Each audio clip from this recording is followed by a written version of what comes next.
Hello दोस्तों, नमस्ते। मैं आपके लिए आज बीपीएससी मेंस की रणनीति के बारे में बात करूंगा कि बीपीएससी मेंस की तैयारी की क्या आपकी रणनीति होनी चाहिए और किन बिंदुओं पर ध्यान रखकर आप बीपीएससी मेंस में अच्छे अंकों से क्वालिफाई करके ऑफिसर बनने का सपना पूरा कर सकते हैं। तो अपना हम आज का जो कार्यक्रम है उसको प्रारंभ करने से पहले एक स्लोगन पढ़ना चाहता हूं जो हमारे पीछे आपको दिख रहा होगा कि अपना कार्य मेहनत, लगन और ईमानदारी से करो, सफलता खुद चलकर आपके पास आएगी। बस यही काम बाकी रह जाता है जिसके कारण हम सफलता से वंचित रह जाते हैं। किसी भी कार्य को, चाहे वो पढ़ाई हो, बिजनेस हो, व्यापार हो, कला, संगीत, साधना, कोई भी क्षेत्र हो, अगर आप मेहनत, लगन और ईमानदारी से कार्य करेंगे ना तो सफलता बिल्कुल ही संभव है, असंभव बिल्कुल भी नहीं है। तो इसी सफलता के सूत्र के माध्यम से आगे बढ़ते हुए आज हम बात करेंगे बीपीएससी मेंस की। चूँकि 17वीं बीपीएससी मेंस की तैयारी आप लोगों को करनी है और उस लिहाज से क्या कुछ किया जाना चाहिए, हमारे पास किन किन चीज़ों का संग्रह होना चाहिए जिसके सहारे हम इस कठिन परीक्षा को पास कर सकते हैं। चूँकि यह एक लिखित परीक्षा है और लिखित परीक्षा में आपको लिखना पड़ेगा। 3 घंटे में अधिक से अधिक चीज़ों को आपको समावेश करना है। 36 पेज का जो कॉपी रहेगा उस कॉपी में, और क्वेश्चन का जो पैटर्न रहेगा वो बिल्कुल ही वास्ट रहेगा और उस प्रश्न में कई तरह की सूचनाएं और आपका ओपिनियन की भी मांग की जा सकती है। काफ़ी डिबेट वाला प्रश्न रहेंगे, ट्विस्ट वाला रहेगा और एक क्वेश्चन के 2-3 भाग हो सकते हैं और सारा प्रश्न के उत्तर को आपको एग्जाम हॉल में ही तैयार करना है और तैयार करके उसे अपने कॉपी पे लिखना है। परंतु एग्जाम हॉल में प्रश्न के अकॉर्डिंग उत्तर को तैयार करने के लिए जो आपका रफ स्केच जो बनाएंगे उसके लिए पूर्व से हमारे पास क्या क्या मटेरियल होना चाहिए, किन किन चीज़ों को हम पढ़कर जाएंगे ताकि हम एक अच्छा आंसर लिख कर आएँ, इस संबंध में हम बात करेंगे। तो आइए सबसे पहले हम परिचय प्राप्त करते हैं बीपीएससी मेंस की रणनीति यानी स्ट्रेटजी पर चर्चा करेंगे। और यहाँ पर मैं एक बात कोट करना चाहता हूँ कि जो सैनिक प्रशिक्षण में अपना खूब पसीना बहाता है, जो सैनिक प्रशिक्षण में अपना पसीना अधिक बहाता है, उसे रण क्षेत्र में खून बहाने की जरूरत नहीं पड़ती है। और अगर आप प्रशिक्षण में पसीना नहीं बहाएंगे तो रण क्षेत्र में खून बहाकर उसकी कीमत चुकानी पड़ेगी। तो आप अभी से लग जाएं तैयारी में, और तैयारी से पहले इस वीडियो को जरूर देखें ताकि आप समझ जाएं कि विषय वस्तु है क्या। विशेषकर जो नए विद्यार्थी हैं उनके लिए तो बेहद महत्वपूर्ण है। तो सबसे पहले हम बात करेंगे कि बीपीएससी में कितने पेपर्स का एग्ज़ाम होता है। तो जैसा कि आप जानते हैं, अगर आप सिलेबस को देखे होंगे तो कुल मिला के 5 पेपर के एग्ज़ाम होंगे। 5 पेपर में 2 पेपर क्वालिफाइंग होगा जिसको सिर्फ क्वालिफाई करना है, और क्वालिफाइंग मार्क्स है जिसके बारे में हम चर्चा करेंगे कि आगे क्वालिफाई करना पड़ेगा। क्वालिफाइंग मार्क्स हैं और उसको अगर प्राप्त कर लेते हैं तो इन विषयों में क्वालिफाई कर जाते हैं। और फिर मेरिट के लिए 3 पेपर है। तो 3 पेपर में आप जो नंबर लाएंगे उसके आधार पर मेरिट बनेगा और उस मेरिट के आधार पर आप बीपीएससी मेंस क्वालिफाई करेंगे और फर्दर आपको इंटरव्यू में बुलाया जाएगा और इंटरव्यू का नंबर जोड़कर और मेंस का नंबर जोड़कर दोनों के आधार पर मेरिट बनाया जाएगा। उस मेरिट के आधार पर ही आप जो विभिन्न कैटेगरी के पोस्ट हैं 17वीं बीपीएससी में, उसमें आप पदाधिकारी बन पाएंगे जिस तरह से आपका नंबर होगा। तो ये 5 पेपर्स हैं बीपीएससी में। बीपीएससी मेंस में 5 पेपर का परीक्षा होगा। इसको हम 2 कैटेगरी में बांट सकते हैं। पहला 3 पेपर जो कि मेरिट के लिए आपका जोड़ा जाएगा, उसमें जीएस पेपर फर्स्ट है 300 नंबर का, यानी सामान्य अध्ययन पेपर फर्स्ट और दूसरा जो पेपर है जीएस पेपर सेकेंड 300 नंबर का, और तीसरा जो पेपर होगा वो ऐसे होगा यानी निबंध का, ये 300 नंबर का होगा। कुल मिला के 900 नंबर ये मेरिट के लिए है।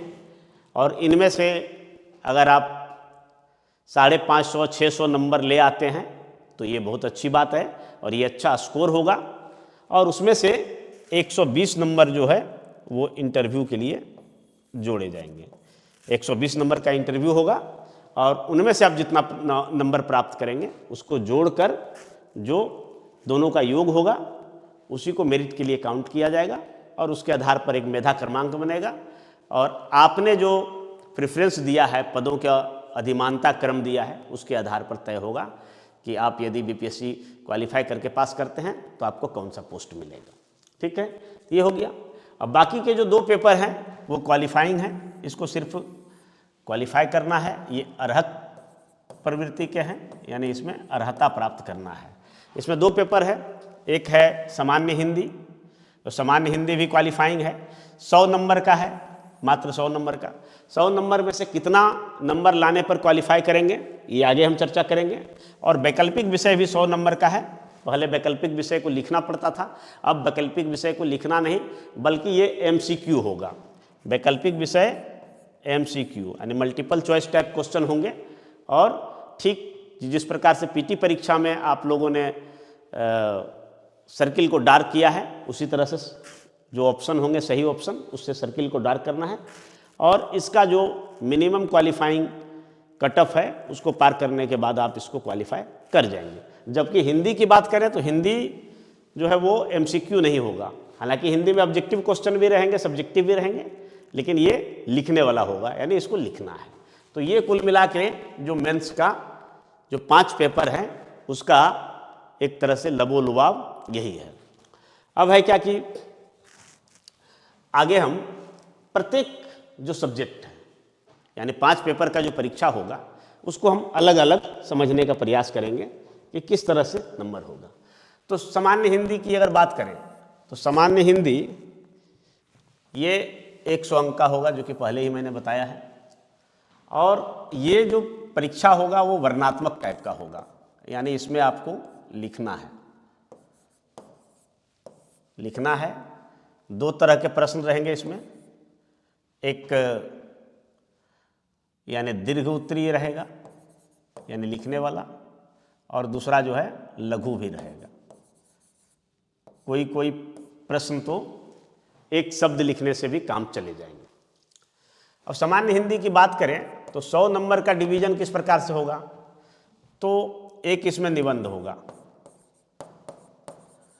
25 नंबर का यही हो गया। ठीक है, और फिर संक्षेपण होगा, एक बड़ा सा पैराग्राफ रहेगा और उसको आपको संक्षेप में करना है, 15 नंबर, यानी कुल मिला के 40 नंबर यही हो गया। और 60 नंबर जो होगा वो व्याकरण होगा, हिंदी व्याकरण, और फिर रचना से होगा, हिंदी व्याकरण और रचना से। ठीक है, इन 60 नंबर में क्या क्या रहेगा, तो संज्ञा रहेगा, विशेषण रहेगा, सर्वनाम रहेगा, मुहावरा रहेगा, लोकोक्ति रहेगा, विलोम शब्द रहेगा, है ना, अनेक शब्दों के बदले एक शब्द रहेगा। ठीक है, या फिर समानार्थी शब्द रहेगा। इस तरह के जो भी व्याकरण से है किसी भी चीज़ पर पूछा जा सकता है। एक क्वेश्चन इसमें से भी डिस्क्रिप्टिव रहेगा, और वो रहेगा जैसे इस तरह से कि संज्ञा किसे कहते हैं, संज्ञा किसे कहते हैं, और संज्ञा भेद हैं, उदाहरण सहित प्रस्तुत करें। एक क्वेश्चन यहाँ भी दीर्घोत्तरी रहता है, बाकी सब छोटा छोटा क्वेश्चन रहता है, एक एक शब्द का या एक एक वाक्य में जिसका उत्तर दिया जा सके वो रहता है। ठीक है, इसमें आपको कितना नंबर लाना है, तो अगर क्वालिफाइंग की बात करें, हिंदी क्वालिफाइंग है, क्वालिफाइंग यानी अर्हक प्रवृत्ति की है, तो अर्हता कितना नंबर लाना है, तो 30 नंबर, यानी 30 अंक अगर आप ले आए तो आप हिंदी में क्वालिफाई कर गए। यानी कहने का मतलब है कि हिंदी में क्वालिफाई कर गए तो आपका कॉपी जो है वो जांचा जाएगा। और अगर मान लिया जाए कि 30 नंबर नहीं ला पाए, आप 29 नंबर ही लाए, तो 29 नंबर लाए, इसका मतलब है कि आप डिस्क्वालीफाई हो गए।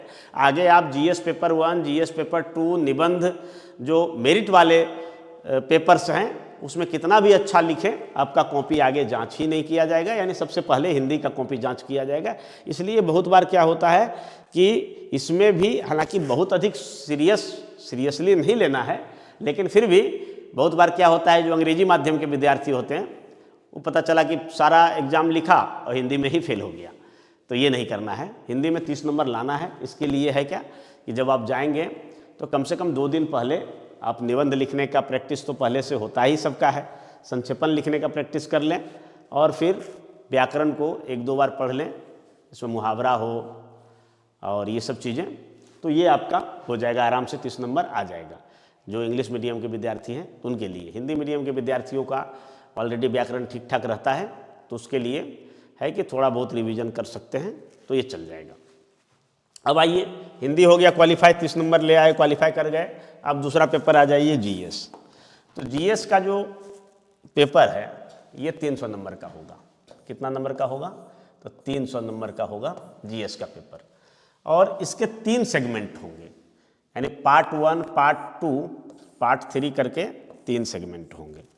कैसे कैसे होगा? तो इसको हम अगर देखें तो इसको हम पार्ट 1 कर देते हैं। पार्ट 1 ये हो गया, सेक्शन 2 और ये हो गया, सेक्शन करके लिखा हुआ रहता है, यानी 3 सेगमेंट होता है। तो पहला सेगमेंट में क्या होगा? तो पहला सेगमेंट में अगर बात करें तो यहाँ पर भारतीय इतिहास,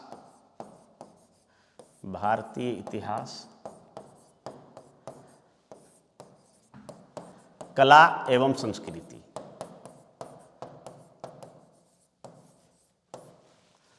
पहला सेगमेंट में भारतीय इतिहास, कला एवं संस्कृति, और ये कितने नंबर का होगा?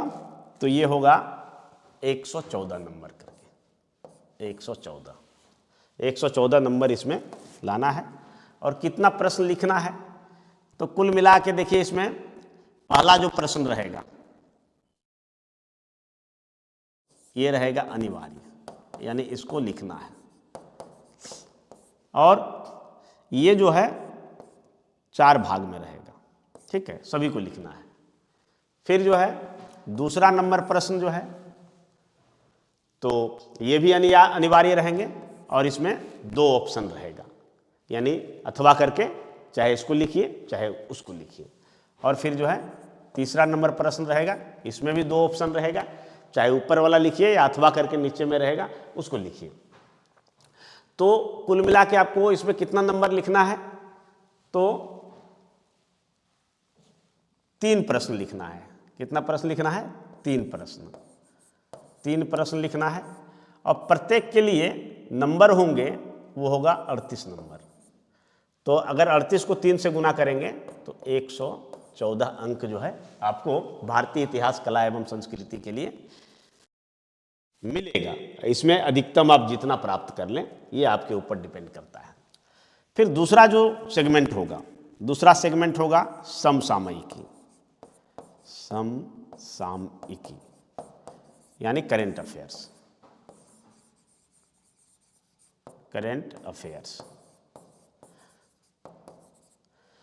ये करंट अफेयर्स कितना नंबर का होगा? 114 नंबर का होगा। और इसमें भी इसी तरह से पहला जो होगा वो अनिवार्य होगा, जिसके छोटे छोटे कई प्रश्न होंगे, सभी को लिखना है, ठीक है। फिर दूसरा प्रश्न के भी 2 ऑप्शन होंगे, फिर तीसरा प्रश्न के भी 2 ऑप्शन होंगे। ये अभी तक ट्रेंड चला आया है। हो सकता है कि इस आगामी परीक्षा में बीपीएससी कुछ और ट्रेंड लेकर आए, ये कहा नहीं जा सकता है, परंतु मतलब साफ है कि 3 क्वेश्चन आपको लिखना है। तो 3 क्वेश्चन लिखना है, तो 3 प्रश्न को लिखेंगे और प्रत्येक के लिए निर्धारित रहेगा 38 अंक, तो बराबर 38 दिया 114, यानी यहाँ भी 114 हो गया। अब अगर चौथे नंबर की बात करें, तीसरा सेगमेंट की बात करें, तो तीसरा सेगमेंट में जो आपका रहेगा विषय वो रहेगा सांख्यिकी अर्थात स्टैटिक्स।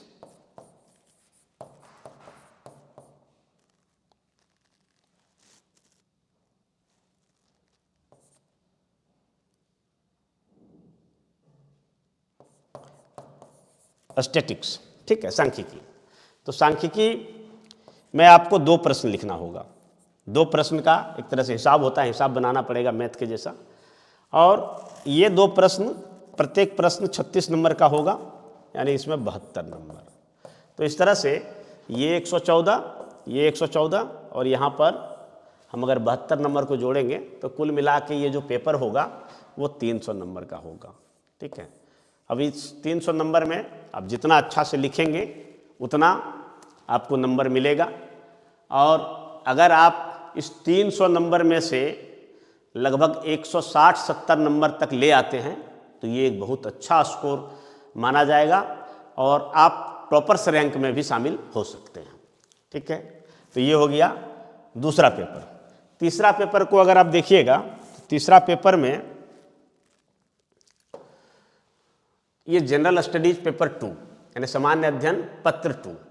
तो ठीक इसका भी पहले पत्र की तरह ही 3 भाग होगा, पहला सेगमेंट, दूसरा सेगमेंट और तीसरा सेगमेंट। पहला सेगमेंट को सेक्शन 1 कहा जाएगा, दूसरा को सेक्शन 2 और तीसरा को सेक्शन 3। ठीक है, तो पहला जो सेगमेंट होगा यहाँ पर आप देखेंगे तो ये रहेगा भारतीय राज व्यवस्था, भारतीय राज व्यवस्था, या इसको इंडियन पॉलिटी सिस्टम भी हम कह सकते हैं। शॉर्ट में हम लोग पॉलिटी शब्द का इस्तेमाल करते हैं, पॉलिटी। ठीक है, और यहाँ भी कमोवेश वही कहानी रहेगा कि ये जो सेगमेंट होगा वो 114 नंबर का होगा। ठीक है, जिसमें से पहला जो प्रश्न रहेगा वो अनिवार्य रहेगा, पहला प्रश्न अनिवार्य। हालांकि ये अनिवार्य है तो इसमें छोटे छोटे 4-5 प्रश्न रहेंगे जिसको कि आपको लिखना है, अलग अलग लिखना है, अलग अलग रहेगा। तो हालिया दिनों में बीपीएससी द्वारा जो ये ट्रेंड लाया है ये थोड़ा सा टफ हो जाता है, क्योंकि एक ही प्रश्न के अंतर्गत छोटे छोटे 4-5 प्रश्न हैं जिसको कि अनिवार्य रूप से लिखना ही लिखना है। उसके बाद जो दूसरा प्रश्न रहेगा इसके भी 2 ऑप्शन रहेंगे, अथवा करके, चाहे ऊपर वाला लिखिए नीचे वाला लिखिए। और फिर तीसरा जो प्रश्न रहेगा उसमें भी अथवा करके 2 रहेगा, चाहे ऊपर वाला लिखिए या नीचे वाला लिखिए। इस तरह से कहीं ना कहीं जो पहले 5 या 4 या 5 ऑप्शन रहता था और उसमें विद्यार्थियों को स्वतंत्रता रहता था चुनने का, तो यहाँ पर क्या है कि किसी न किसी तरीके से बांधा गया है कि नहीं, आप 3 नंबर का अगर लिख रहे हैं तो इसमें आपको 2 ही ऑप्शन मिल रहा है। तो इस तरह से यहाँ 3 प्रश्न लिखना है। कितना प्रश्न लिखना है? 3। तो 3 प्रश्न लिखना है और प्रत्येक के लिए कितना नंबर मिल रहा है? तो 38 नंबर। इसको गुना कर देंगे तो 114 नंबर का ये सेक्शन हो जाता है भारतीय राज्य व्यवस्था।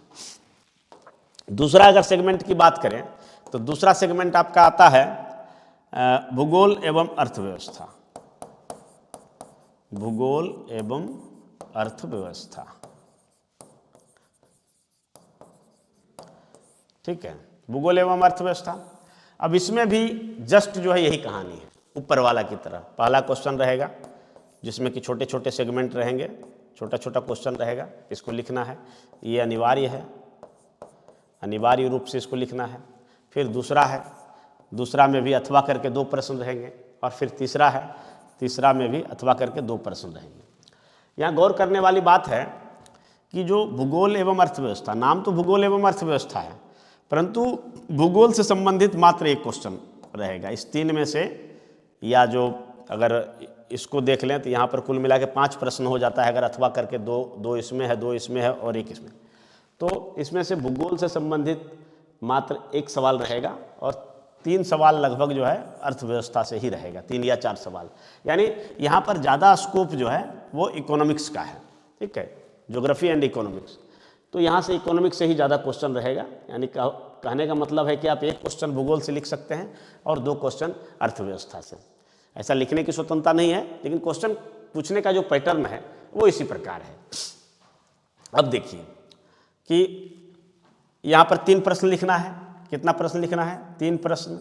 और 3 प्रश्न को 38 से गुना करेंगे, चूँकि प्रत्येक प्रश्न 38 नंबर का होगा, तो ये 114, यानी ये सेगमेंट जो है वो 114 नंबर का होगा। अब तीसरा सेगमेंट में आ जाइए। तो तीसरा सेगमेंट जो होगा वो होगा विज्ञान एवं प्रौद्योगिकी का, विज्ञान एवं प्रौद्योगिकी, विज्ञान एवं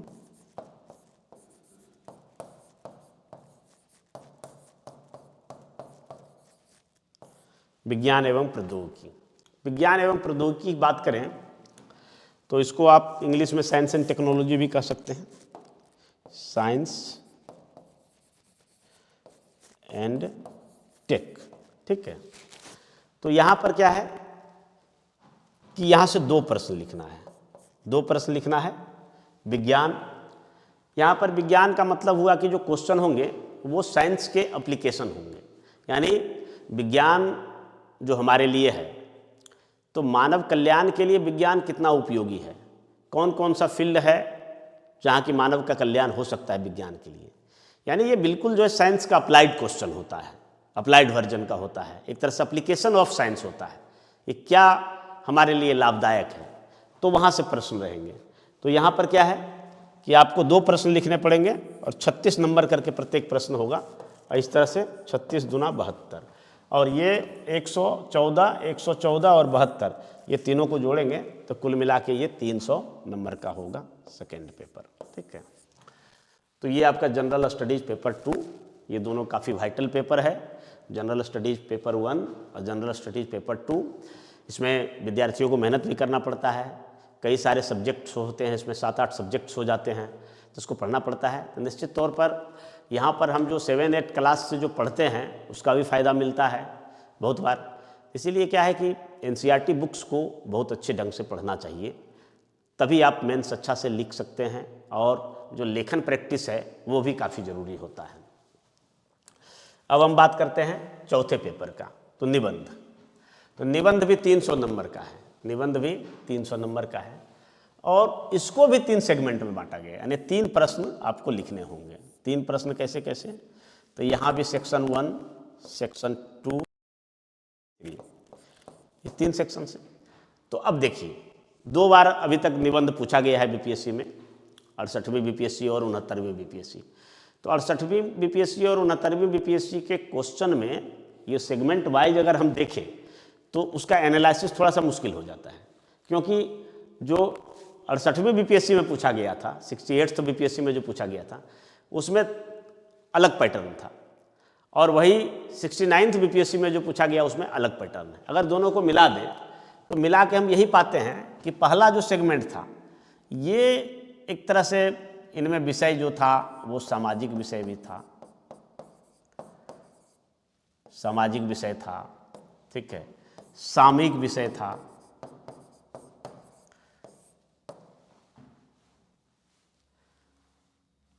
फिर इसमें सामान्य ज्ञान जैसे चीज़ों की भी विषय थी। यानी हम 7, 8, 9 क्लास निबंध लिखने का अगर प्रैक्टिस करते थे तो ये उसी प्रकार का था। ठीक है, अभी सेम, सेकेंड पेपर भी सेम, हालांकि 68वीं बीपीएससी में थोड़ा सा कुछ डिफरेंस देखने को मिलता है, लेकिन ये भी सेम। तो यहाँ से अगर सेक्शन फर्स्ट से देखें तो 100 नंबर का ये है, और सेक्शन सेकेंड से देखें तो 100 नंबर यहाँ से है, यानी 200 नंबर। तो ये दोनों ओवरलैप कर रहा है, यानी कभी विज्ञान प्रौद्योगिकी के बारे में पूछ दिया गया, कभी सामाजिक विषयों से लेकर पूछ दिया गया, कभी समसामयिक जो वर्निंग इशू है उसके बारे में पूछ दिया गया। जैसे हो सकता है कि 1 नेशन 1 इलेक्शन, ऐसे सवाल पूछा जा सकता है। हो सकता है कि यूसीसी, यूनिफॉर्म सिविल कोड, ऐसे सवाल भी पूछे जा सकते हैं। ठीक है, या कोई सामाजिक विषय जैसे दहेज एक अभिशाप है, इस तरह के। तो ये दोनों पेपर में ओवरलैप कर सकता है, या हो सकता है 70वीं बीपीएससी में इसका कुछ अलग सब्जेक्ट बना दे, इसका कुछ अलग सब्जेक्ट बना दे। एक ही प्रश्न लिखना है प्रत्येक सेक्शन से और 100 नंबर का रहेगा। तो निश्चित तौर पर जितना अच्छा आप निबंध लिखेंगे, जितनी अच्छी आपकी भाषा शैली रहेगी, जितना आप उसमें समावेश कर सकें, तुकबंदी का प्रयोग कर सकें, कहावतें मुहावरों का प्रयोग कर सकें, जितना आप फैक्ट्स डाल सकें, ठीक है, एक तरह से गागर में सागर भरा होना चाहिए, तो उतने अधिक नंबर मिलेंगे। अब 100 नंबर सोचिए कि कितना बड़ा ये जो है विषय हो जाता है कि एक प्रश्न लिखने के लिए आपको अधिकतम 100 नंबर दिए जा सकते हैं। जिसकी तैयारी अच्छी ढंग से करना चाहिए, और कोई अलग से तैयारी नहीं होती है। आप जीएस का कर रहे हैं तो उसी में आप थोड़ा भाषा शैली पर ध्यान दीजिए। आप अखबार पढ़िए, पेपर पढ़िए, मैगजीन्स पढ़िए, ठीक है, और जो निबंध के जो बुक्स हैं तो उसको देखिए कि कैसे निबंध लिखा जाता है। ठीक है, और तीसरा जो सेगमेंट होगा, तो तीसरा सेगमेंट जो होगा वो मुहावरा से संबंधित होगा। मुहावरा, कहावतें रहेगा इसमें, कहावतें, ठीक है। फिर लोकोक्ति से संबंधित रहेगा,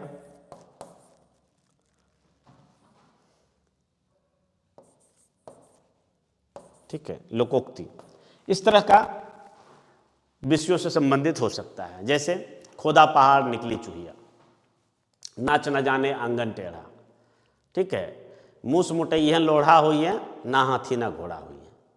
तो ऐसे सवाल हैं, और इसको जो कहावत, जो मुहावरा है, यूँ तो ये अति प्राचीन है, प्राचीन काल से लोक जगत में कहे जाते थे, बोले जाते थे, सुने जाते थे। आधुनिक समय में उसका क्या रिलेवेंसी है, कैसे ये चरितार्थ हो रहा है आधुनिक समाज पर, तो उन सब चीज़ों को एक तरह से समाविष्ट करके उस तरह की चीज़ों को अपने आंसर में लेकर आप एक अच्छा निबंध लिख सकते हैं। इन सब के बारे में हम आगे भी बात करेंगे, स्पेशली निबंध पर, कि कैसे एक अच्छा निबंध लिखा जा सकता है। परंतु अभी तो हम बीपीएससी मेंस की रणनीति पर बात कर रहे हैं। तो ये आपका चौथा पेपर जो है ये निबंध का होगा और मेरिट के लिए जुड़े जाएंगे। अभी तक हमने जो 300 के 2 पेपर जीएस का चर्चा किया और एक निबंध 300, यानी 900 अंक जो आपको हमने बताया, ये 900 अंक जो है वो मेरिट के लिए जोड़े जाएंगे। ये 900 अंक मेरिट के लिए जोड़े जाएंगे। तो ये काफ़ी महत्वपूर्ण है, क्योंकि इसमें एक एक अंक काफ़ी महत्वपूर्ण हो जाता है। एक एक अंक आपको सफलता और असफलता में के बीच जो है ना वो खाई होता है। एक एक अंक आपको पोस्ट जो है ऊपर नीचे कर सकता है, यानी 1 नंबर से आप डीएसपी बनने से वंचित रह सकते हैं, कोई निचली सेवा मिल सकता है, और 1 नंबर से आप जो है ऊपर का सेवा पा सकते हैं। तो ये काफ़ी मायने रखता है, इसलिए इस 3 पेपर की अच्छी से तैयारी होनी चाहिए। अब है जो 5वां पेपर है, वो है वैकल्पिक विषय ऑप्शनल। अब इसका रहने या रहने से कोई मतलब है नहीं। तो बहुत सारे विद्यार्थियों का ये से लेना चाहते हैं कि सर क्या ऑप्शनल रखा जाए। तो अब तो खैर बदला नहीं जा सकता है। अगर प्रारंभ में आप लोग हमसे पूछते तो मैं यही कहता कि आप इतिहास रख लीजिए, ठीक है, क्योंकि इतिहास को आपको पीटी में भी पढ़ना है, मेंस में भी पढ़ना है, इंटरव्यू के लिए भी पढ़ना है। तो फिर दूसरे विषयों में क्यों दिमाग लगाया जाए।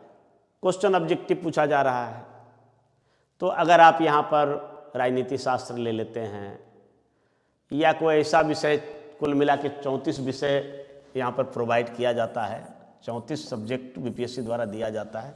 इसमें बहुत सारे सब्जेक्ट इंजीनियरिंग के भी हैं, कॉमर्स के हैं, मैनेजमेंट के हैं, एलएलबी मतलब लॉ के हैं, साइंस के बहुत सारे सब्जेक्ट हैं। तो मुझे नहीं लगता है कि ये यहाँ पर कुछ ऐसा सब्जेक्ट रख लें जिसमें हमको अलग से पढ़ाई करना पड़े, जो हमारे जीएस से कोई रिलेवेंसी नहीं रखता है। तो मुझे लगता है कि मैं आपको सलाह देता कि आप आराम से इतिहास रख लीजिए और उसमें भली भांति आप क्वालिफाई कर जाएंगे बिना विशेष ध्यान दिए, ठीक है। 1, 2 दिन 5 दिन की पढ़ाई में आप क्वालिफाई कर जाते हैं, क्योंकि इतिहास तो आपको पढ़ना ही पढ़ना है। अगर बीपीएससी निकालना है, यूपीएससी निकालना है, तो आप कोई भी सब्जेक्ट ऑप्शनल में रख ले, इतिहास तो पढ़ना ही है। तो जब सब जगह इतिहास पढ़ना है तो क्यों ना हम इतिहास को ऑप्शनल रख लें। तो यहाँ पर है वैकल्पिक विषय में, तो ये मैंने पहले भी बताया कि ये जो वैकल्पिक विषय है इसका क्वेश्चन कैसा रहेगा, तो ये रहेगा एमसीक्यू। एमसीक्यू यानी ऑब्जेक्टिव रहेगा, ऑब्जेक्टिव रहेगा और 4 ऑप्शन वाले रहेंगे, और ये भी क्वालिफाइंग है। यानी पहले जो ऑप्शनल होता था उसका नंबर जुटता था मेरिट में, लेकिन अब ऑप्शनल का नंबर नहीं जुटेगा, ये भी क्वालिफाइंग है। तो क्वालिफाइंग है तो कितना, बहुत सारे लोगों का सवाल रहता है कितना क्वालिफाइंग है। तो इसमें है कि बिहार सरकार द्वारा एक नियम है मिनिमम क्वालिफाइंग। तो मिनिमम क्वालिफाइंग का नियम क्या है उसको आप लोग थोड़ा जान लीजिए। मिनिमम क्वालिफाइंग जो कि बिहार सरकार के हर एग्जाम के लिए ये लागू होता है। मिनिमम क्वालिफाइंग क्या है, तो पहला अगर हम बात करें यूआर कैटेगरी की, यूआर कैटेगरी के लिए जो मिनिमम क्वालिफाइंग है वो 40% है। ठीक है। अब दूसरा अगर बात करें हम BC कैटेगरी के लिए, BC 1 कह सकते हैं। ठीक है। तो इस कैटेगरी के लिए जो क्वालिफाइंग है वो है 36%। अगर हम MBC की बात करें, MBC इसको कई नाम से जाना जाता है। MBC यानी most backward caste, EBC extreme backward caste, या फिर BC 2 भी कहा जाता है, यानी एनेक्सर 2। ये विभिन्न नाम से MBC को जा तो इसके लिए जो क्वालिफाइंग है 34.5% है, यानी 34.5%। और बाकी जो SC ST हर कैटेगरी की महिलाएं, चाहे वो जनरल कैटेगरी की भी महिलाएं क्यों ना हो, विमेंस और PHW यानी दिव्यांग कह सकते हैं, किसी भी कैटेगरी का दिव्यांग हो तो उसके लिए जो कट ऑफ है वो 32% है। ठीक है। तो यही बिहार सरकार का किसी भी एग्जाम के लिए मिनिमम क्वालिफाइंग है, तो ऑप्शनल के लिए भी यही मिनिमम क्वालिफाइंग रहना चाहिए। लेकिन आयोग को यह अधिकार है कि वो इसको नए सिरे से भी तय कर सकता है, यानी इसको बढ़ा दे सकता है। आयोग को यदि लगता है कि हमें ऑप्शनल में इससे बढ़ाकर, हो सकता है इसको हम 40 ना रख के 50 कर दें, इसको 36 ना रख के इसको 45 कर दें, इसको जो है हम 36 कर दें और SC ST का बढ़ा के 35 कर दें, तो ये भी हो सकता है। ठीक है। तो इसलिए यहाँ भी एक चीज़ ध्यान में रखने योग्य है कि कभी कभी ये क्वालिफाइंग बढ़ सकता है, हालांकि अमूमन ऐसा होता नहीं है, क्योंकि मेरिट 3 ही विषय पर बनना है, GS पेपर 1, GS पेपर 2 और GS पेपर निबंध, ऐसे निबंध। तो 300 का 900 का निबंध बनना है, तो इन सब पेपर से कोई मतलब विशेष रह नहीं जाता है, आपको ऑप्शनल सिर्फ क्वालिफाई करना है। तो इस तरह से ये इसी कट ऑफ का लगभग होना चाहिए, लेकिन चूंकि हमने जैसा बताया कि आयोग को अधिकार है इसको ऊपर करने का। ठीक है। तो ये वैकल्पिक विषय है। अब ये सवाल ये उठता है कि ये तो सिलेबस रहा, ठीक है, आपकी स्ट्रेटजी क्या होनी चाहिए BPSC मेंस के लिए। तो देखिए, तमाम सारे आजकल यूट्यूबर्स हो गए हैं जो खुद भी परीक्षा की तैयारी कर रहे हैं, वो भी यूट्यूब चैनल बना के विद्यार्थियों को ज्ञान दे रहे हैं।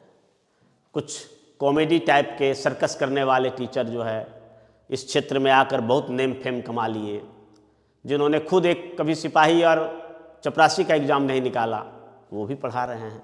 तो चलिए ठीक है, मैं उन सब के विषय में नहीं कुछ कहना चाहूँगा, लेकिन मैं यही कहना चाहूँगा कि कभी भी किसी को मार्गदर्शन देना चाहिए तो उसको मिसगाइड नहीं करना चाहिए। ठीक है। हमें आपत्ति उस बात से है कि बड़े बड़े ब्रांड के टीचर विद्यार्थियों को मिसगाइड करते हैं, अपना कोर्स बेचने के लिए झूठे दावे करते हैं और अपना उल्लू सीधा करने के लिए लोगों को गुमराह करते हैं। ठीक है। तो उन सब चीज़ों से बचना है और सही जो तरीका है तो सही तरीका को अप्लाई करना है और अपना फार्मूला स्वयं बनाना है। लेकिन उस फार्मूला को बनाने में हम आपको कुछ मददगार की पॉइंट्स दे सकते हैं। सवाल उठता है कि BPSC मेंस अगर हम क्वालिफाई करना चाहते हैं, ऑफिसर बनना चाहते हैं, तो करना क्या है। PT एग्ज़ाम हो चुका है, उसकी बात हम नहीं करेंगे। अगर फिर से PT एग्ज़ाम होता है तो फिर से PT दीजिए, री एग्ज़ाम दीजिए और फिर से मेंस में तो लगना ही है। इसमें ऐसा नहीं है कि अगर फिर री एग्ज़ाम होता है तो मेंस नहीं देना है, मेंस तो देना ही है। तो करना क्या है, मेंस के लिए क्या करना है, क्योंकि मेंस काफ़ी वाइटल हो जाता है। PT वगैरह तो ठीक है, जो रेलवे की तैयारी कर रहे हैं, ग्रुप D की तैयारी कर रहे हैं, अदर परीक्षाओं की तैयारी कर रहे हैं, वे लोग भी PT क्वालिफाई कर जाते हैं। लेकिन जब तक मुख्य परीक्षा के लिए आपको लिखना नहीं आएगा तब तक जो है आप ऑफिसर नहीं बन सकते हैं। अगर ऑफिसर बनना है तो सबसे पहले आपको लेखन शैली विकसित करना पड़ेगा, और लेखन शैली उसी का विकसित होता है जो पढ़ता है। यानी कहने का मतलब है कि अगर आप अच्छे वक्ता बनना चाहते हैं तो आपको सबसे पहले अच्छा श्रोता बनना पड़ेगा। उसी प्रकार अगर आप अच्छा लिखना चाहते हैं तो सबसे पहले आपको अच्छा पढ़ने वाला बनना पड़ेगा। ठीक है, तो क्या करना है? आपके मन में भी सवाल उठ सकता है कि क्या करना है। तो 5 चीजें हैं, मात्र 5 चीज है जिसके सहारे आप ऑफिसर बन सकते हैं। ठीक है, तो पहला क्या है? तो पहला आप सिलेबस को देखिए।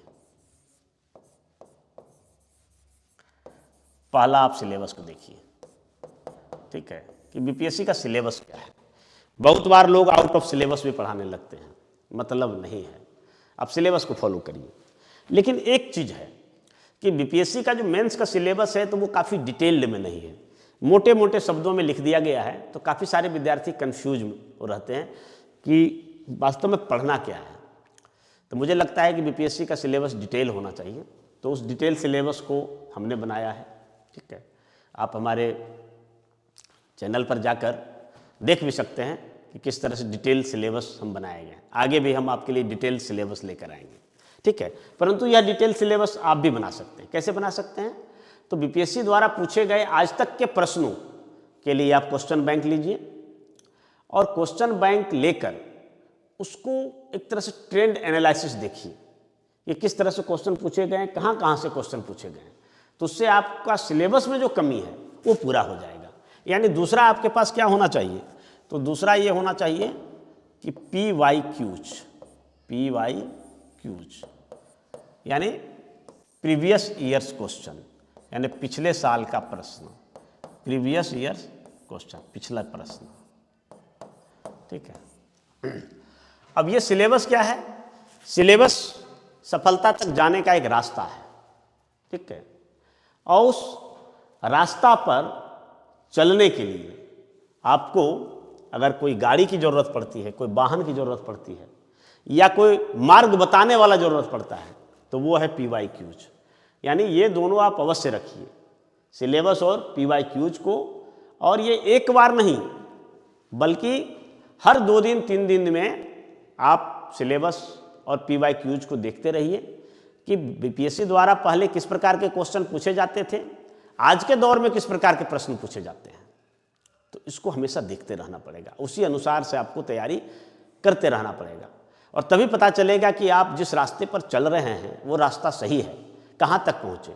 जैसे उदाहरण के लिए आप पिछले साल का 68वीं बीपीएससी या 69वीं बीपीएससी का कोई क्वेश्चन देख रहे हैं, तो आप एनालाइज कीजिए कि यदि आपको वही प्रश्न अभी लिखने के लिए कह दिया जाए तो क्या आप लिख पाएंगे। सबसे बड़ा प्रश्न खुद से पूछना है कि क्या ये पिछले साल का पूछा गया प्रश्न आज अगर मुझे कह दिया जाए कि बाबू कॉपी और कलम लो और इसको लिखना प्रारंभ करो, तो क्या हम लिख पाएंगे? यदि लिख पाएंगे तो कितना लिख पाएंगे, और यदि आप बढ़िया से लिख पाएंगे तो समझिए कि आपकी तैयारी पूरी है, और अगर आप नहीं लिख पाएंगे तो समझिए आप 0 से स्टार्ट कर रहे हैं। और अगर आप थोड़ा बहुत लिख पाएंगे, इसका मतलब है कि आपकी तैयारी परवान चढ़ चुकी है। अब जो है कुछ ही समय की बात है, कुछ ही मेहनत की बात है, आप उसको करिए। ठीक है, PYQs को हमेशा देखना चाहिए। ये दोनों हो गया। अब फिर ये सिलेबस और PYQs में जो क्वेश्चन पूछे गए हैं तो वो कहाँ से मिलेंगे? तो ये मिलेंगे आपको बुक्स में, बुक्स मैगजीन। ठीक है, और फिर न्यूज़पेपर भी आप ले सकते हैं, न्यूज़पेपर। बुक्स को लेकर भी काफ़ी कन्फ्यूजन रहता है। ठीक है, बहुत सारे विद्यार्थियों को समझ में नहीं आता कौन सा। आजकल मार्केट में इतने सारे बुक्स आ गए हैं कि ऐसे ही कन्फ्यूजन की स्थिति रहती है।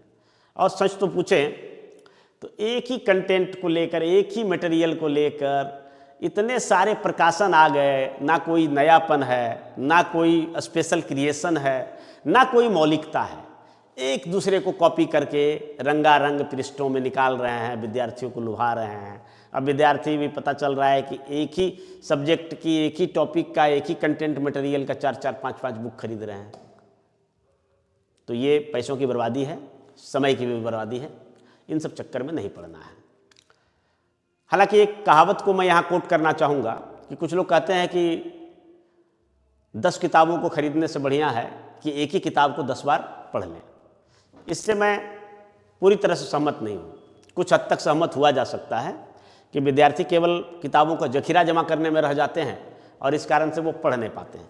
लेकिन बहुत बार क्या होता है ना कि किताबों की भी अपनी लिमिटेशन है। किताबों की लिमिटेशन है कि किताब बोलता नहीं है, वो हमारे ज़रूरत के मुताबिक एक्सप्लेन नहीं कर पाता है।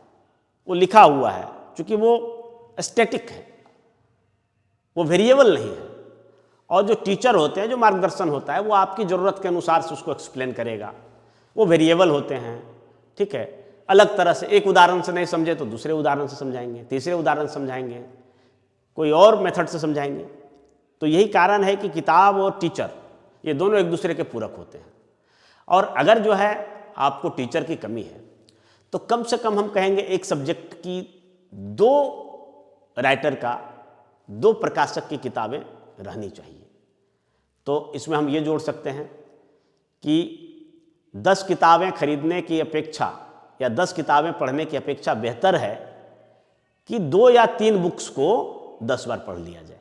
ये कहना सटीक होगा, है ना, कि कोई एक ही किताब लेकर आपको कूपमंडूक नहीं बनना है। एक किताब वालों से हमेशा सावधान रहना चाहिए, ठीक है। आपको 1-2 किताबों की, 1-2 सेट किताबों की ज़रूरत पड़ेगी, तो बुक्स लीजिए। अब इसमें बुक्स में आपको NCERT का बुक्स पढ़ सकते हैं, आप किसी उस विषय के राइटर्स के बुक पढ़ सकते हैं जो उस क्षेत्र में अच्छा लिखा है। फिर मैगजीन पढ़ सकते हैं, कुछ सरकारी मैगजीन है, कुछ जो है प्रतियोगिता मैगजीन है, उसको कर सकते हैं। चूँकि मैं यहाँ किसी खास बुक का रिकमेंडेशन नहीं कर रहा हूँ कि वीडियो लंबा हो जाएगा, क्लास लंबा हो जाएगा। इसके लिए मैं अलग से ऑलरेडी किताबों के संबंध में हमारा मार्गदर्शन है और आगे भी हम इस संबंध में वीडियो बनाएंगे कि क्या कौन सी किताबें आपको BPSC मेंस के लिए, PT के लिए, इंटरव्यू के लिए आपको पढ़नी चाहिए। तो ये सिलेबस और PYQs में जो पूछे गए चीज़ हैं उसको आप बुक्स या मैगजीन से को रिलेट करिए, देखिए कहाँ आपको इन सब प्रश्नों का उत्तर मिल सकता है, उसको पढ़िए, फालतू नहीं पढ़ना है, ठीक है। फिर चौथा है मार्गदर्शन। देखिए BPSC या कोई भी सिविल सर्विसेज एक ऐसा एग्ज़ाम है जो मैं मानता हूँ कि बिना मार्गदर्शन का संभव नहीं है। मैं भी ऑफिसर बना, मैंने भी मार्गदर्शन लिया।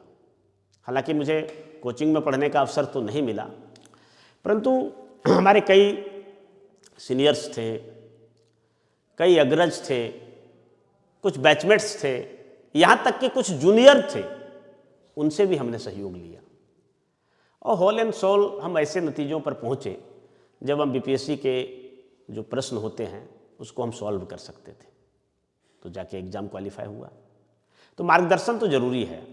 अब आप देखेंगे कि BPSC का मेंस का रिजल्ट आया तो पेपर में छपेगा कि बिना किसी कोचिंग के, बिना किसी मार्गदर्शन के ये लड़का या लड़की BPSC परीक्षा क्वालिफाई करके ऑफिसर बना। सरासर गलत है। या कोई ये कहता है कि फलाने कोचिंग में हमने पढ़ा और मेरा रिजल्ट हुआ, ये भी सरासर गलत है। ऐसा हो ही नहीं सकता है।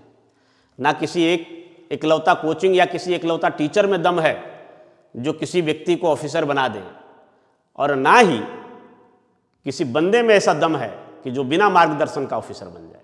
तो दोनों ही चीज़ें हैं। यानी एक कोई बंदा अगर सफल होता है, ऑफिसर बनता है, तो उसमें कई व्यक्तियों का, कई किताबों का, कई संस्थाओं का योगदान होता है। इसमें उनके हित परिजन, अग्रज, सीनियर, जूनियर सभी लोग सम्मिलित होते हैं, सबका योगदान होता है, ठीक है। तो पेपर में छपी हुई बातें बिल्कुल बेबुनियाद होती हैं। कुछ लोग यह भी छपवा देते हैं कि यूट्यूब से पढ़कर तैयारी किया, ये भी गलत बात है। यूट्यूब में जितना हमें फ़ायदा, यूट्यूब से पढ़ाई करने में जितना हमें फ़ायदा होता है, उससे ज़्यादा कहीं डिस्ट्रैक्शन होता है। हम एक काम की क्लास देखते हैं, क्लास वीडियो देखते हैं और 2-4 फालतू वीडियो देख लेते हैं, तो ये सबसे बड़ा डिस्ट्रैक्शन का कारण है। इसलिए यूट्यूब पर परोसे जा रहे कचरों से भी सावधान रहना है। ये बिल्कुल ही ध्यान में नहीं रखना है कि फलाने सर जो है बहुत ब्रांडेड टीचर हैं, वो आपको अच्छा पढ़ा सकते हैं। बिल्कुल वो आपको लूटिया डुबा सकते हैं, है ना। और एक बात तो पक्का तय है कि जिस दिन आप डिपेंड हो गए कि फलाना सर या फलाना कोचिंग हमें ऑफिसर बना देगा, हमने कोचिंग में एडमिशन लिया और अब जो है मुझे ऑफिसर बनाने का काम कोचिंग का है या फलाने सर का है, उसी दिन से आपकी असफलता और डाउनफॉल की कहानी शुरू हो गई। तो आपको करना क्या है? आपको खुद पर विश्वास करना है कि मैं कर सकता हूँ, और बाकी जो है वो हमारे सहयोगी हैं, चाहे कोचिंग हो या टीचर हो, वो हमारे सहयोगी हैं, वो हमारे असिस्टेंट्स के लिए है, ना कि वो आपको पूर्ण सफलता दिलाने के लिए है।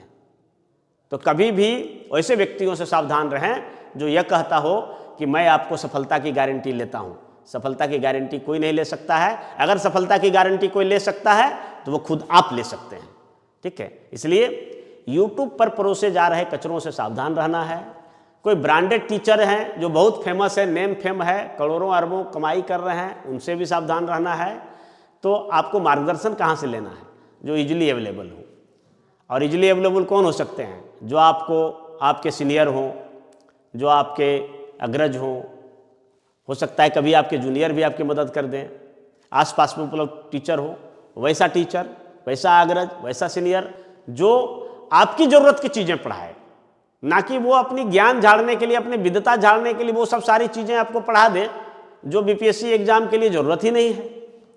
तो इसमें ध्यान रखना होगा कि कोचिंग वही बढ़िया है, टीचर वही बढ़िया है, सीनियर वही बढ़िया है।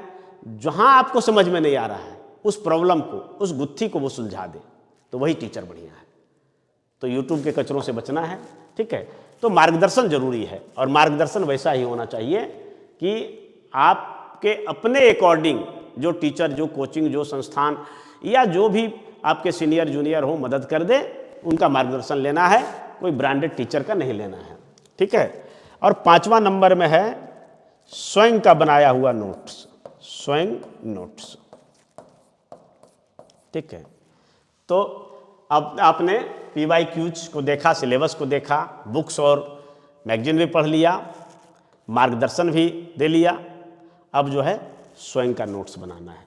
बीपीएससी द्वारा जो पूछे गए क्वेश्चन है उसी का आधार बना के आप कहीं से क्वेश्चन प्राप्त कीजिए या खुद देखिए कि कैसे क्वेश्चन पूछा जा सकता है, और उसके आधार पर स्वयं नोट्स बनाने का प्रयास कीजिए, एक्सपेक्टेड नोट्स बनाइए, और जो लिखित अभ्यास है वो ज़रूर कीजिए, ठीक है। ये काफ़ी ज़रूरी है कि आप एक 5 क्वेश्चन 6 क्वेश्चन का सेट बना लीजिए और उसको लिखने का प्रयास कीजिए। और ये अभ्यास जो है ना इतना ज़रूरी है कि ये आपके सफलता के मार्ग को प्रशस्त करेगा। तो ये है, तो ये 5 पॉइंट्स हैं कि ये आपको करना है। पहली बार में है कि आप सिलेबस और PYQs को देखिए, उसके अनुरूप कहाँ से आपको मैच कर सकता है। हो सकता है कोई बुक्स आप लें और उसमें से 1-2 चैप्टर ही आपके लिए रिलीवेंट हो, अब बाकी पूरा बुक बेकार हो। पूरा बुक नहीं पढ़ना है, जो चैप्टर आपका बीपीएससी के सिलेबस से मैच कर रहा है उसको पढ़ना है। पूरा किताब पढ़ने के चक्कर में मत रहिए। और फिर मार्गदर्शन जहाँ से मिले, जो आपके अकॉर्डिंग मार्गदर्शन करें, आपकी ज़रूरत के मुताबिक करें। और कितना भी बढ़िया कोई नोट्स क्यों ना उपलब्ध करा दे, फलाने सर का नोट्स है, उस नोट्स को देखिए, समझिए और अपना नोट्स स्वयं बनाइए, ठीक है। अब सफलता के सूत्र क्या करना है, पढ़ने के क्या तरीके होना चाहिए, ठीक है, इस पर मैं हमेशा बात करता हूँ। तो सबसे पहला, इसमें हमारा 7 फार्मूला है, 7 सदस्यीय एक सूत्र है, 7 बिंदु है इसमें, इसको जरूर आप ध्यान में रखिए। तो सबसे पहला क्या करना है, तो सबसे पहले करना है कि किसी भी चीज़ को पढ़ना है, ठीक है। अब जितना पढ़ना है उससे ज़्यादा लिखना है, ठीक है। और जितना पढ़ना है उससे ज़्यादा लिखना है, उससे भी ज़्यादा सोचना है, यानी थिंक करना है, ठीक है। उसके बाद क्या करना है, फिर रिवीजन करना है, ठीक है। रिवीजन करना है, फिर क्या करना है, कुछ ऐसी चीज़ें हैं जिनको याद रखने की ज़रूरत है, यानी स्ट्रेट फॉरवर्ड कहते हैं, रटने की अगर ज़रूरत है तो रट भी लेना है, ठीक है। कोई लाख कहे कि रटने से नहीं होता है, लेकिन कभी कभी कुछ चीज़ों को रटना भी पड़ता है, ठीक है। खास करके पीटी एग्जाम, मेंस के लिए उतना ज़्यादा महत्वपूर्ण नहीं है, लेकिन मेंस में क्या है कि कभी कभी किसी एग्जाम के 10 पॉइंट्स हैं, तो 10 पॉइंट को जो है याद रखने के लिए उसको करना पड़ता है, याद रखना पड़ता है, ठीक है। ये हो गया। उसके बाद ये सब कर लिए तो अपने मित्रों के साथ, अपने जूनियर के साथ, अपने सीनियर के साथ आप डिस्कशन कीजिए, ठीक है, वार्ता कीजिए, बताइए कि इस प्रश्न का उत्तर ऐसे लिखा जा सकता है, इसमें कोई कमी है तो बताइए, बैठ के डिस्कस करिए, ठीक है। और ये सब जब हो गया तो फिर प्रैक्टिस करिए, अभ्यास कीजिए, ठीक है। ऊपर की सारी चीज़ें आपका सब तैयारी की चीज़ है, और इन सारे चीज़ों को से जो भी आपने गेन किया और उसके आधार पर अगर आप प्रैक्टिस करते हैं तो ये प्रैक्टिस आपको सफलता के द्वार तक पहुंचा देगा। यानी कहने का मतलब है कि ये सारा चीज़ आपको, अगर किला है, सफलता एक किला है तो किला तक पहुंचा देगा, लेकिन जो किला का जो गेट है, जो दरवाज़ा है, दरवाज़ा भेदने के लिए प्रैक्टिस है। तो प्रैक्टिस के लिए आप लिखित प्रैक्टिस कीजिए, लेखन शैली को सुधारिए, उस कॉपी को जांच करवाइए, खुद भी देखिए, मिलाइए, और इससे क्या है, आप निश्चित तौर पर रिटन परीक्षा में, मुख्य परीक्षा में अच्छा नंबर लाएंगे, और जिसका कारण यह होगा कि आपका अच्छे नंबर के साथ मेंस क्वालिफिकेशन हो जाएगा, और फिर इंटरव्यू में जो भी नंबर आएंगे, दोनों को मिला के जो नंबर आएगा वो ऑफिसर नहीं बल्कि एक अच्छे ऑफिसर, एक टॉप रैंक वाला ऑफिसर बनने में आप सफलता प्राप्त करेंगे। तो इन्हीं शब्दों के साथ आज का सेशन मैं समाप्त करता हूँ। आगे हमारा अनवरत और निरंतर निःशुल्क गाइडेंस जारी रहेगा। आशा है अगर आपको इससे लाभ मिला है, लाभान्वित हुए हैं, या कुछ भी ज्ञान मिला है, तो हमारे चैनल को बढ़ाइए, सब्सक्राइब कीजिए, कमेंट कीजिए। कुछ भी चीज़ पूछना हो तो हम भरसक प्रयास करेंगे कि आपका उत्तर दिया जाए। जय हिंद।